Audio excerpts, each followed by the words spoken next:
Hey guys အဲ့ဒါဘောနဲ့ပြန်လဲကြိုးစားပါပဲဗျကျွန်တော်တို့ဒီနေ့မှာတော့ပြောပြချင်တာ story line လေးနဲ့ analysis လေးပဲဖြစ်ပါတယ်ဗျတခါတလေမှာဗျမိတ်ဆွေတို့ကိုယ်ထဲဝင်တဲ့ဘောလုံးကပဲနာမည်ကြီးတယ်လို့ဒီနေရာမှာတွေးမိရင်တော့ဒီဗီဒီယိုကိုအစားဆုံးကြည့်ဖို့ကြံပေးချင်ပါတယ်။အဲဒီကလည်းကိုယ်တကူဖြစ်မလာခင်တည်းက already winner ဘယ်လီယာတယောက်ဖြစ်ပါတယ်။ Ancelotti ရဲ့4-3 စစ်တမ်းထဲမှာဘယ်လင်ဂန်က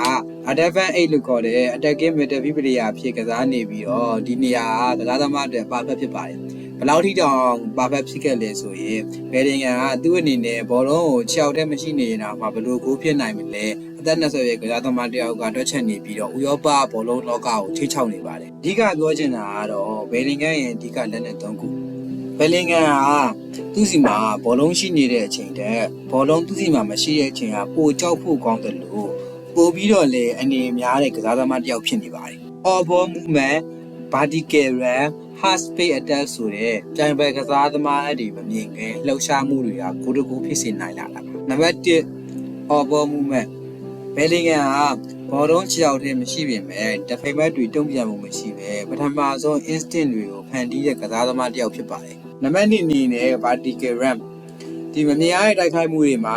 ဘယ်လင်ဂန်ရဲ့ run တွေကနေစပြီးလာတာပါအချိန်မမှန်ဖြစ်လိမ့်မရှိပဲတကယ်ကြီးဘယ်လင်ဂန် run လုပ်တဲ့အချိန်ကတကယ်ကိုပြန်မှတ်တပန်နာများတဲ့ခက်ခဲကြီးကြီးမားမားဖြစ်စေနိုင်ပြီးတော့ဗျာ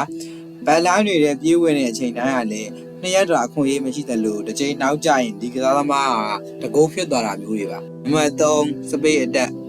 ဘယ်လင်ဂန်က traditional winger တယောက်လူတော့မဟုတ်ပဲ forward player တယောက်လူနောက်ကနေပြီးတော့ပြိုင်ပွဲကစားသမားကြီးမတီးလိုက်ခင်ပြည့်ထွက်လာတဲ့ကစားသမားတယောက်ဖြစ်ပါတယ်ဘယ်လင်ဂန်ကအခြားကစားသမားတွေနဲ့မတူညီတဲ့အချက်ကဝိုင်းတွေကိုမသွားပဲအသစ်ပေါ်လာတဲ့ half space ကိုပြေးဝင်သွားပါတယ်ဒီနေရာမှာလည်းလောက incredible ဖြစ်ပြီးတော့ကိုသားရဲ့စန္ဒာဆိုပြီးတော့ဒီလိုမျိုးဖြစ်လာတာပါဘောလုံးလောကမှာတကယ်ကိုပြင်းပြတဲ့ striker တယောက်လူအန်ရီဖြစ်စီပြီးတော့ဘောလုံးခန်းကဏ္ဍမှာလည်းဂျူးပန်လင်ဂန်ကသူ့ ID ကိုတက်တည်ပြထားပြီးတော့ offer ရဲ့အမှုပညာကိုပြန်ယူလာပေးသူတယောက်လို့မြင်မိပါတယ်